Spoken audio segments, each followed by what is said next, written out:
සුබ දවසක් කියලා ප්‍රාර්ථනා කරනවා අපේ යාළුවෝ සියලු දෙනාටම. ඇත්තටම අද අපි මේ වීඩියෝ එක ගත්තේ කොරස්දුවේ ඇල බලන්න ගිහිල්ලා එන ගමන් තමයි මේ වීඩියෝ එක ගත්තේ. ඒක ලස්සන පාරක් මේක.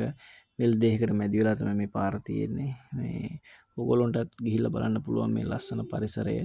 එතකොට ගොඩාක් ලස්සන තැන් තියෙනවා. ඉතින් අපේ වීඩියෝ එක පොඩි වීඩියෝ එකක් කරා. එතකොට ඔයාලා මේ දකින්නේ කොරස්දුවේ ඇල ළඟ තමයි.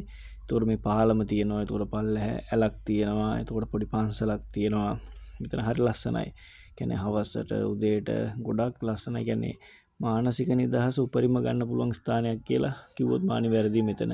එතකොට මේ එතන අවට පරිසරය ගත්තට පස්සේ සතා සිව්පාව ඉන්නවා. එතකොට ලස්සන නිස්කලංක පරිසරයක් තියෙනවා. ඔයාලට පේනවද මේ වීඩියෝ එකනොත්. එතකොට බෝධියක් තියෙනවා. ඔයාලට පන්සලට යනවා නම් මේ පන්සලට ගිහලා වතාවත් ඒව කරන්නත් පුළුවන්.